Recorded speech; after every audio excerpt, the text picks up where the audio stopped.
Okay, so a lot of different people have been asking me about the latest Rockstar announcements regarding Red Dead 2 Online. What I think, what it can all mean, what the future landscape for the online mode looks like, etc, etc. Well, I figured I would go through and analyze the announcements that they made, as well as discuss why I believe it's simply not enough, and not on the proper timeline to turn Red Dead 2 Online into anything other than a repeat of the original Red Dead Redemption. That is to say, an online mode that never really gains any serious traction. I did a video a while back speculating that the online mode was basically dead in the water, and a lot of people were seriously unhappy with that topic. It remains one of the worst rated videos I have ever posted on the channel ever, approaching almost a 50-50 like-dislike ratio, which is atrocious on YouTube. But I stand by it, I still believe it, and the announcement recently regarding future updates for Red Dead 2 over the coming months, despite there being some positive elements and the faint potential for a turnaround, did little to dissuade that opinion in any serious way. Now, the previous video I made discussing why the mode had a bleak future at best was published when there was still, for some unknown reason, a bunch of jackass fanboys running around who were preaching that the online beta was just something like 10% of the actual content.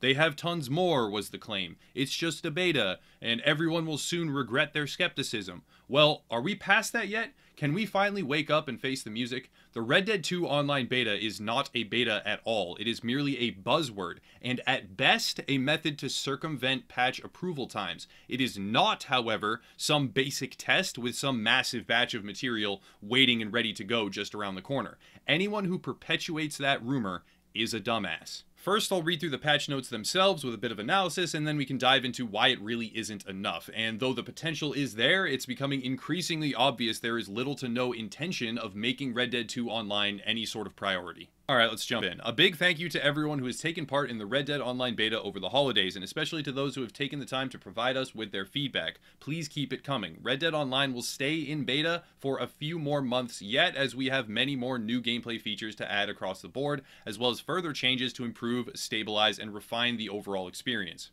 Today's update to the Red Dead Online beta introduces Gun Rush, where you will put your survival instincts to the test gathering weapons and ammunition while the play area shrinks in this new mode for up to 32 players. Available to play now in free-for-all and team variations where the last one standing wins. Okay, so right off the bat is probably the biggest addition for quite some time, and that is the Gun Rush mode, which is roughly equivalent to a loose battle royale concept. On paper and at first glance, that seems really cool, but if we examine even just a tiny bit, it's really not. The problem is the combat system in Rockstar games, not just Red Dead 2 but GTA 5 as well. The excessive amount of auto-aim, and lack of any free aim lobbies at the moment or method by which to matchmake only against those who aren't using the auto-aim. It makes it so that any weapon from virtually any range is a one-shot. All it requires is a flick of the thumb. This takes away almost all the tactical combat seen in other gun-based battle royales. Furthermore, the loot is all dispersed at the center of the map, and the circle closes in a predictable and linear pattern towards the cluster of loot at the center. So what you have is up to 32 players running straight into one another, and regardless of what they find, they can usually one-shot kill each other.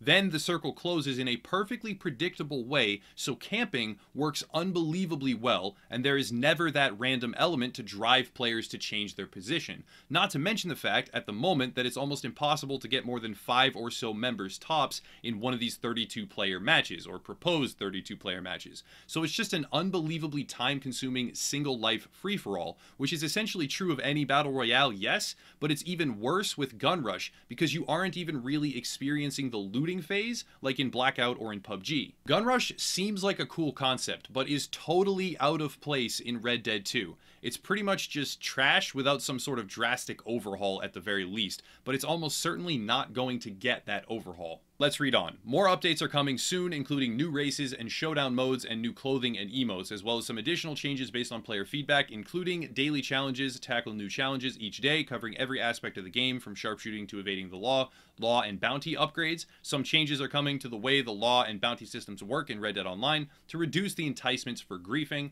Soon players will get a bounty for committing crimes and will be incentivized to pay them off within an allotted time period. Wait too long and bounty hunters from each of the states will track the player, forcing them to either pay up or escape. Parlay changes. We're making the parlay system easier to trigger so that you can avoid aggressive players more quickly. In addition, it will be easier to trigger feuds, posse feuds, and leader feuds to take on attacking players in structured competition. Proximity-based player blips. Player location blips will soon appear only over short distances, reducing the range at which you are visible to others, decreasing the likelihood of being targeted by another player across large areas. Down the line, we're also looking to introduce the ability to identify players who grief and kill indiscriminately with a progressively darkening blip that becomes more visible and at longer ranges, so everyone in a session can identify potentially dangerous opponents at a glance and from a safe distance. Okay, so new modes and new races. Yeah, those could be cool, but a single player match-made mode really isn't going to hold a player base for the online mode as a whole. Regardless, though, I won't stray into the realm of too negative. It will be cool to have new playlist modes and races and stuff. That is fairly decent. The daily challenges have potential as well, much more potential mind you, but it still seems highly likely to me, especially based on their mention of sharpshooting as an example, that there will be one-off little tasks that take like a minute or so, maybe 5 or 10 minutes tops, and give some kind of arbitrary amount of XP and money, and that's basically it. There aren't enough legitimate progression systems out there right now or reward levels in place within the mode to make daily challenges anything other than surface level tidbits. Shoot 10 birds or kill 5 enemies in the same Deadeye instance. Stuff like that. Really quick to do, relatively unrewarding, and largely meaningless when it comes to expanding upon the open world content and providing players with a reason to keep logging in. If I'm wrong, that's great. I hope I am, but the daily tasks and challenges don't inspire confidence despite being phrased in such a way that keeps the door open for them to be maybe partially good. They might be something more than what I've speculated about, and that would be really cool, but I'm not confident. Now the law and bounty changes. This is good. It's a good change. Actually bringing in some of the stuff that was present in the single player and then completely stripped out of the online mode. Positive, yes. Enough to have any sort of lasting impact on the player base? Probably not. The one phrase of note is paying off bounties in an allotted time period. That might be neat, but again, some neat features is far less than what is needed to turn around the heavily monetized skeleton of an online mode that we are faced with right now. The parlay changes, those are good. Nothing else to really say. It's helpful for some people. It's positive, but it's honestly a relatively insignificant change. And unfortunately, the same is true of the player blip system. Yes, it's responding to the feedback and doing so fairly well, but it's just small tweaks to avoid griefing. Nothing that will pull a reversal and put the mode on an upward path as opposed to the downward one it's on right now. Now let's read the last part. More to come. We are working on lots of new content that we'll be releasing this year. Just a few of the updates in the works are all new missions to build on your story in a land of opportunities from previously established characters like Horley and Jessica Leclerc, and some new ones as well, a range of dynamic events throughout the world, lots of new competitive modes including new showdown modes and races, plus new weapons and clothing, and lots more that we're not quite ready to announce just yet. Xbox One players can also now access the red chestnut Arabian horse, alligator skin ranch cutter saddle, and the high roller double action revolver in Red Dead Online beta. The last points do hold some value, but honestly they seem to me like the stereotypical much more to come outro that pretty much any entity out there uses to keep their customers or consumers on the hook. Like I always say personally, and I am working on a bunch of things behind the scenes, and I say that to tons of people all the time, and I am, it's not a lie, but I'm not performing surgery on a grape or shooting a Tesla into space. I'm probably just emailing back and forth with like one potential sponsor who might give me a code to give away or something, like small stuff. Anyways, new story quests are good. The missions are decent, and a longer story would absolutely bring some players back. But it's a half measure because story missions aren't a gameplay loop in and of themselves. They are a one-off. You do them once and they are done, unless you are, or maybe twice depending on the honor system, but whatever. Unless you're grinding them or farming them for some alternative purpose. So story is good, but it's not what is needed. Now, the dynamic events. This part has me legitimately hopeful, but I'm also nervous because what do they mean by dynamic events? If they mean a prompt that comes up and pulls in like 20 players for a 15 versus 5 PvP train robbery, where 5 players have big mounted machine guns on cargo trains, and the other 15 are on horses trying to take over that train, and if they succeed, they get like $1,000. If they mean that, or stuff on par with that, then holy hell, yes, I'm hyped. But they probably don't. They probably mean a few more variations of the prompts that come up already and throw random 32 players into a King of the Hill match or something like that. It's just too hectic to even be fun, and it has horribly proportioned rewards. So dynamic open world events could be amazing, but will they be? I hope so, but I'm really, again, not confident at all. New showdown modes and races, we already know about those. Good, but not great. And then more clothing and weapons. There's some potential there, at least more stuff that might actually be worth grinding for, but that remains to be seen, and no matter how much cosmetic clothing and weapon archetype variations they produce, it won't solve the problem of world activity density or content scope. Lastly, Xbox players can now access the PS4 exclusive stuff. Cool, whatever. So all in all, it's a lot of changes that are fine, but they likely aren't nearly enough or what's needed to popularize Red Dead 2 Online, or repopularize it. Now, I know a lot of people will make the comparison to GTA 5 Online, saying it launched in poor condition and was slowly built up to what it is now, which is true. But bear with me for a minute and let's lay out the real situation. Red Dead 2 Online is just now launching, but GTA 5 has been out for years, and it's earned, quite literally, billions of dollars for Take-Two.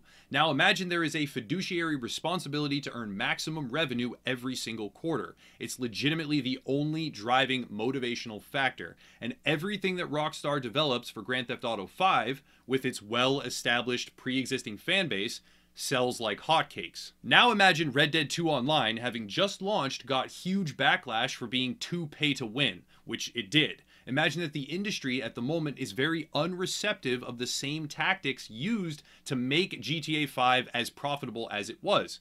And it is. The industry is unreceptive of those practices. But for some reason, the community isn't retroactively getting upset about GTA 5, which they aren't. Since the same tactics that made GTA 5 Online a multi-billion-dollar cash cow clearly will not work with Red Dead 2 Online, but the sole motivation is maximum profit, everything you do for GTA 5 sells insanely well, and on the flip side, Red Dead 2 Online is undercooked, has zero content, and is hemorrhaging players. What do you do as a capitalistic company? Seriously, it seems pretty obvious to me what they are doing and will continue to do. Deprioritize Red Dead 2 Online, pump out high-earning content for GTA 5, and push forward with alternative projects. GTA 5 Online didn't go through its troubled infancy in the early stages of launch, while there was a multi-billion-dollar older child competing for the development resources of Rockstar. There were no other projects on par with it, but Red Dead 2 Online is a different situation, one where it honestly cannot win. Now, I'm not trying to be all doom and gloom. I guess I kind of am, but whatever. In fact, if anything, this makes me even more confident in single-player DLC, because that has a massive player base that is very receptive of further content expansions, even with a price tag, even a high one. The three concepts I've heard most often are Cowboys vs. Aliens, Undead Nightmare 2, or some sort of cowboys, vampires, and werewolves situation, which would be amazing. I hope they do it, any of those three. But the amount of resources needed to get Red Dead 2 Online up to where it could and should be is just too high, especially since the community won't let them off the hook scot-free to monetize it heavily enough in order to make it worth it to do. Sometimes people don't like it when I offer up my opinions because I don't just blow smoke up everyone's ass about how great everything is and it's always going to be great and blah blah blah, but I find it hard to look at the Rockstar announcement and the overall future of Red Dead 2 Online with anything except aggressive skepticism. People also didn't like it when I said that what we had at launch was pretty much all they had finished and we were in for a long, rough ride. Didn't make it any less accurate. Other creators even tried to claim that there was much more coming, so we should just wait, or that the original system wasn't blatantly pay to win, and all this other asinine stuff. I just can't bat that side of the plate. Sure, I want the online mode to be good. I got millions of views making guide after guide after guide for the single player. I'd likely get millions more doing the exact same thing for the online mode. I even did it a tiny bit already, but it just isn't worth it. The mode is bad, and I won't pretend it isn't bad. Overall, the future for the online mode, in my eyes, is just insanely bleak. It's not enough, and it doesn't look like it will be enough anytime soon, if ever. So I hope people are starting to have some more reasonable expectations now, and will stop overhyping and lying about it. Man, that actually ended up turning out like really negative. I'm sorry for that. Jesus. All right. Well, whatever. If you want to support, check out the links down below. Facebook group, Discord server, gaming forums, etc. There's a bunch more stuff too if you're interested, but I'll wrap it up there and stop rambling. That was enough negativity for everybody. I can understand that one. That's, yeah. As always, thank you for watching, guys, and have a nice night.